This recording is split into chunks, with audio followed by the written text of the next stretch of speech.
আমরা বাধ্যগত আরকান বর্ডারে ঢুকে যাই।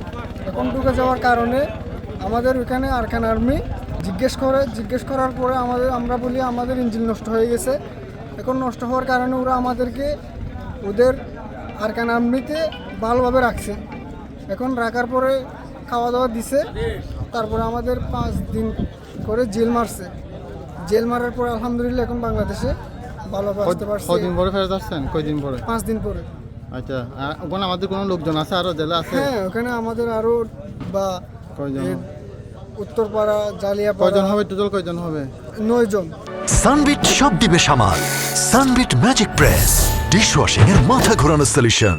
হস্তান্তর করা হয়েছে বিজেপির মাধ্যমে হস্তান্তর করা হয়েছে 26 জন মানে জেলেদেরকে আর কি হস্তান্তর করা হয়েছে। বিজেপির মানে অফিসারগুলি ছিল রাফি, তারা আরকান আর্মির মানে পক্ষ থেকে বলা হয়েছে বাংলাদেশের জেলেরা আমাদের আরকান জলসীমা প্রবেশ করে চুরি করে মাছ ধরে সেখানে মানে সেই কারণে আমরা গ্রেপ্তার করছি। আমাদের মানে এটা হলো আমাদের বিজেপির সাথে খুবই সম্পর্ক ভালো, যোগাযোগ ভালো, যেন আপনারা জেলেরা বাংলা মানে আরকান জলসীমা প্রবেশ না করার জন্য অনুরোধ জানাচ্ছি। এখন কথা হলো আরকান আর্মির পক্ষ থেকে বলেছে লেফটেন্যান্ট উচ্চ উইং তিনি বলেছে যেন আমাদের আরকান জলসীমা আপনারা মানে প্রবেশ না করেন অবৈধভাবে। যদি অবৈধভাবে প্রবেশ করেন বাধ্য হয়ে আমাদের মানে গ্রেপ্তার করা হয়।